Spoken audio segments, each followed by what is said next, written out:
Welcome friends, আমরা জানি আজকে 14 নভেম্বর 2018 স্যাটে ডিএ কেসের একটি শুনানি ছিল। তো আজকের শুনানি কি হলো সেইটা আমরা একটু সংক্ষেপে দেখে নেব। তো আমরা জানি এর আগে রাজ্য সরকারের একটি হলফনামা জমা দেওয়ার কথা ছিল এবং তার 7 দিন পর মামলাকারীদের পক্ষ থেকে হলফনামা জমা দেওয়ার কথা ছিল, কিন্তু রাজ্য সরকার হলফনামা জমা দেয়নি। যার ফলে রাজ্য সরকারের পক্ষ থেকে যেহেতু হলফনামা জমা দেওয়া হয়নি, মামলাকারীর পক্ষ থেকেও হলফনামা জমা নেওয়ার প্রয়োজন বোধ হয়নি এবং স্যাট বলেছিল এই হলফনামা ছাড়াই স্যাট তাদের শুনানি করবে 14 নভেম্বর 2018।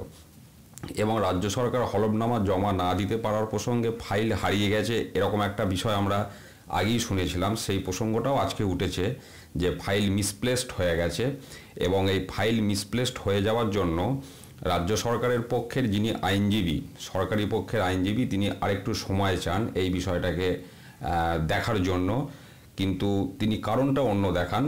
তো সেই সময় চাওয়ার প্রসঙ্গটার পক্ষে মামলা পক্ষের যিনি আইনজীবী ছিলেন তিনি বলেছিলেন যে হাইকোর্ট কিন্তু স্যাটকে একটা কথা বলে দিয়েছে, 11ই ডিসেম্বরের মধ্যে চূড়ান্ত রায়দান করতে হবে এবং 11ই ডিসেম্বরের মধ্যে চূড়ান্ত রায়দান করতে গেলে স্যাটকে কিন্তু এই শুনানির যে প্রসেস এটা বেশি লম্বা করলে কিন্তু হবে না।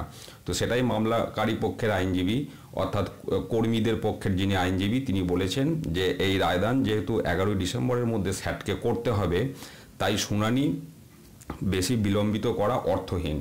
তো এই রকম সওয়াল জবাবের পর স্যাটের যারা বিচারপতি ছিলেন, স্যাটের বিচারপতিরা আগামীকাল অর্থাৎ 15ই নভেম্বর 2018 বেলা 2:30 পরবর্তী শুনানির দিনক্ষণ ধার্য করেছেন। অর্থাৎ আজকে যে শুনানিটা হওয়ার কথা ছিল সেই শুনানির কিছু অংশ আমরা পেলাম না, যেটা হয়েছে আগামীকাল আবার এই রায়দানের দিন ঘোষণা করা হয়েছে এবং সময় হচ্ছে বেলা 2:30। আর আজকে যে যে ঘটনাগুলো ঘটেছে আমি সংক্ষেপে আপনাদের সাথে শেয়ার করলাম। এই ঘটনাগুলো আজকে ঘটেছে এবং এই পরিপ্রেক্ষিতে আবার আগামীকাল 15ই নভেম্বর 2018 2:30 স্যার তার কী শুনানি ঘোষণা করে বা আবার দিন পিছিয়ে যায় কি না সেটা আগামীকাল খবর পাওয়া যাবে। আজকের খবর এটুকুই, ধন্যবাদ।